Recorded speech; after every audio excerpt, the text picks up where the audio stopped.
The laws and regulations governing spaza shops have been brought very much into focus. Sadly, as a result of 2 children in Soweto dying after consuming biscuits, we understand, from a local spaza shop. Their devastated families are still, of course, looking for answers. Well, traces of organophosphate, it's a chemical also found in rat poison, has been found in the samples of those foodstuffs. Authorities say these samples have been taken to the lab to continue their investigations. Bafedile Moerane is our eNCA reporter following that for us today. Bafedile, hello to you. And if we as a country don't understand exactly how this is supposed to work, what is in our food, you can imagine how devastating it is for the families as well. What's the latest you have? Morning, Bafedile.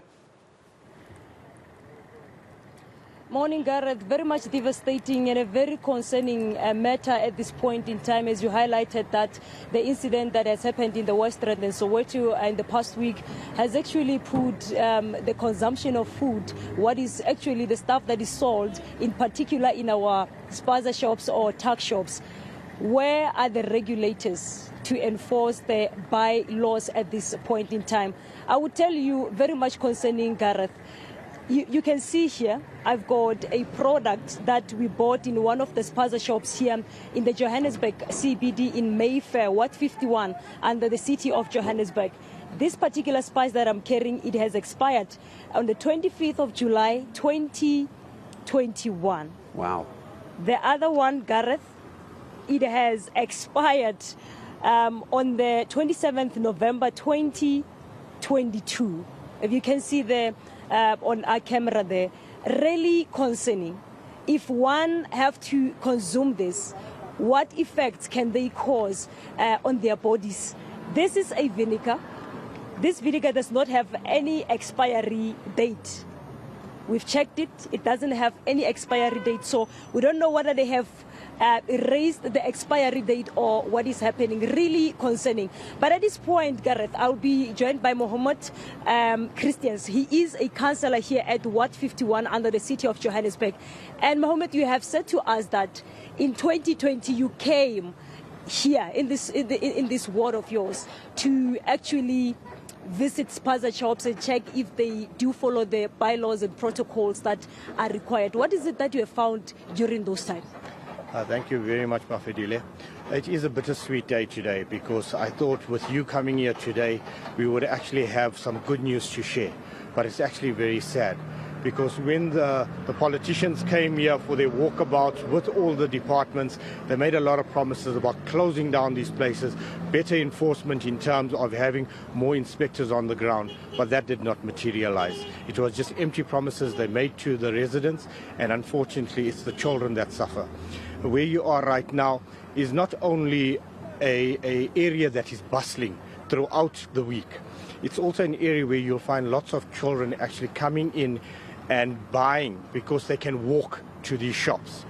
And these shops, if you take away their products today, tomorrow it'll be full again. And you have to ask yourself why. It's not because that is the products that you've just shown they are selling. There are other more dangerous things like drugs, like prostitution that is happening as a facade of these spaza shops as well.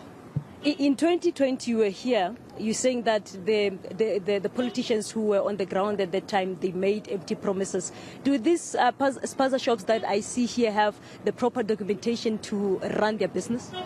So let me take you further back. In 2017 already, under the DA administration, we started what was an integrated departmental drive, where you had your JMPD, your health inspectors, your development planning, to go and look holistically at what is happening in these residential and business areas, where these shops were just popping up all over the show. People were just building haphazardly.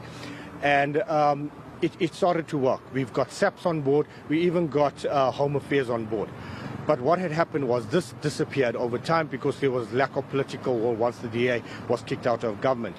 We tried to reintroduce it again after the 2021 elections, but then with the change of government, it is non-existent now. I have with me one of the residents who's on the ground at night as part of the CPF patrol, and they will tell you how difficult it is to get government support to actually clean up the streets. So those promises that were made actually were just promises for votes, because ultimately what has happened, the Doomsday Coalition has actually made further roads for criminals to prosper in Ward 58 and in South Africa.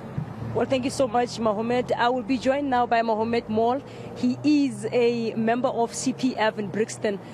Sir, we understand there's so many challenges, but at this point in time, I wanted to focus on this thorny issue now that has now become into the spotlight of finding tech shops without following the proper regulations from municipalities. Who should be actually be held accountable? Because now we have lost about 5 children in Soweto and also in the Western. Okay, so good morning, viewers. Basically, our challenges are, it's not just spaza shops. It's spaza shops, it's roads, it's water, it's, so we're not just faced with challenges from a small scale. We actually face the scales with those challenges on a much bigger scale. Opening of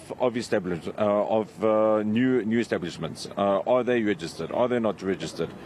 This has been brought to law enforcement's attentions, that we have brought up these various addresses, these places that have popped up. We have not seen feedback from them. We were hoping that we are out and about and we're trying to do our patrols, trying to protect our areas. At the same time, we're just not getting the support from the law enforcement. And I would really appreciate it if they could really help us with this regarding all those challenges that we face. So this is our challenges that we face. Is that we're just not getting the support. I see most of the places I'm spotting here, it's houses, it's residential areas, but there are so many spaza shops from those residential areas. Having to find products like this, expired products, what does this really say to you as a resident who's staying here? It's very scary. It's a very scary thing that you actually picking this up, and it's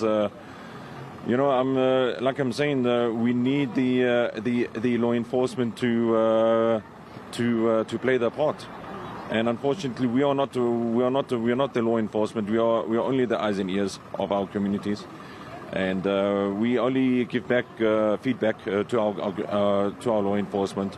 And it's up to them whether they take this actions. And we would love to see these actions taking place. And you know what, these establishments have been popped up. And please, may you just go and verify: are they properly set up? Are they functioning properly? And are they legit? And so this is our problems. I mean, so this is one of our challenges that we face. Well, thank you so much. That's Mohammed Mall from the Brixton CPF here, Gareth. You hearing them having to raise concerns to say that on numerous occasions they have actually been visiting these spaza shops and having to find that they are not really legally registered. They do not follow the South African bylaws to operate and sell this stuff.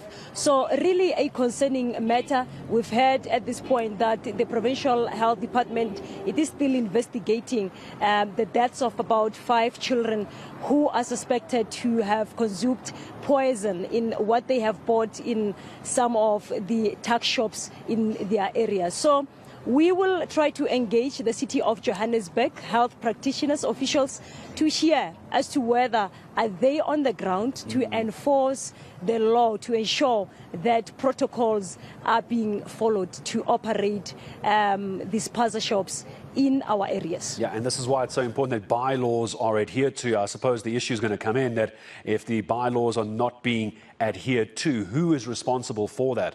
Who is actually going to go into these spaza shops, Bafedile, where you bought those products? Who's going to go back to that store and enforce those regulations? This is why it's so great to have Bafedile out for us, going and taking a look. And you could see all of those products that Bafedile had expired, not just recently, years ago. Makes you wonder who exactly is watching what the spaza shops are doing.